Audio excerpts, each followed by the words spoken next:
Hi all, welcome to football arena. Brazilian ദേശീയ ടീമിൽ ഒരു തലമുറ മാറ്റം നടക്കുകയാണ് എന്ന റിപ്പോർട്ടുകൾ നേരത്തെ പുറത്തേക്ക് വന്നിരുന്നു. അതായത് അടുത്ത വേൾഡ് കപ്പ് ആവുമ്പോഴേക്കും പല സീനിയർ താരങ്ങൾക്കും ബ്രസീലിയൻ ദേശീയ ടീമിലെ സ്ഥാനം നഷ്ടമാകും എന്നുള്ള റിപ്പോർട്ടുകളായിരുന്നു പുറത്തേക്ക് വന്നിരുന്നത്. അത്തരത്തിലുള്ള ഒരു താരമാണ് ആലിസൺ ബക്കർ. അതായത് അടുത്ത വേൾഡ് കപ്പിൽ ആലിസൺ ഉണ്ടാവാൻ സാധ്യതയില്ല, പതിയെ അദ്ദേഹത്തെ ഗോൾ കീപ്പിംഗ് സ്ഥാനത്ത് നിന്നും ബ്രസീൽ ഒഴിവാക്കും എന്ന തരത്തിലുള്ള റിപ്പോർട്ടുകൾ ഉണ്ടായിരുന്നു. പക്ഷേ അതിലെ ഒരു അപ്ഡേറ്റ് എസ്റ്റഡാവോ എന്ന ബ്രസീലിയൻ മാധ്യമം റിപ്പോർട്ട് ചെയ്തിട്ടുണ്ട്. അതായത് ആലിസണ് ഇപ്പോൾ ബ്രസീലിയൻ ദേശീയ ടീമിലെ തൻ്റെ സ്ഥാനം വിട്ടു നൽകാൻ ആഗ്രഹമില്ല, അദ്ദേഹം ഒരുക്കമല്ല എന്നാണ് എസ്റ്റഡാവോ റിപ്പോർട്ട് ചെയ്തിട്ടുള്ളത്. അടുത്ത സൈക്കിളിലും ബ്രസീലിൻ്റെ ഗോൾ കീപ്പർ ആയിക്കൊണ്ട് ആലിസൺ ബക്കർ തന്നെയായിരിക്കും ഉണ്ടാവുക. അടുത്ത വേൾഡ് കപ്പ് കളിക്കാൻ അദ്ദേഹം ആഗ്രഹിക്കുന്നുണ്ട്.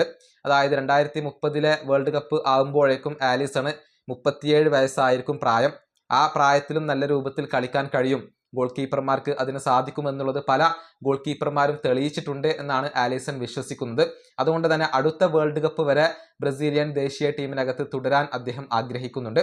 ഒരുപക്ഷെ കാർലോ ആഞ്ചലോട്ടി ഇനി അടുത്ത സൈക്കിളിലും ആലിസണിനെ പരിഗണിച്ചേക്കും എന്നാണ് എസ്റ്റഡാവോ റിപ്പോർട്ട് ചെയ്തിട്ടുള്ളത്. അടുത്ത വേൾഡ് കപ്പ് വരെ ആലിസൺ ബ്രസീലിയൻ ദേശീയ ടീമിൽ തന്നെ തുടരാൻ സാധ്യതയുണ്ട് എന്നാണ് ഈ ബ്രസീലിയൻ മാധ്യമം കണ്ടെത്തിയിട്ടുള്ളത്. ഏതായാലും ടഫറേലിനെ ഇപ്പോൾ ബ്രസീലിയൻ ദേശീയ ടീം ഒഴിവാക്കുകയാണ്. പുതിയ ഒരു ഗോൾ കീപ്പിംഗ് പരിശീലകനെ ബ്രസീൽ കൊണ്ടുവരും എന്നാണ് റിപ്പോർട്ടുകൾ. ആലിസൺ, എഡേഴ്സൺ, വെവേർട്ടൺ എന്നിവർക്കൊക്കെ സ്ഥാനം നഷ്ടമാകും എന്ന റിപ്പോർട്ടുകൾ ഉണ്ടായിരുന്നു.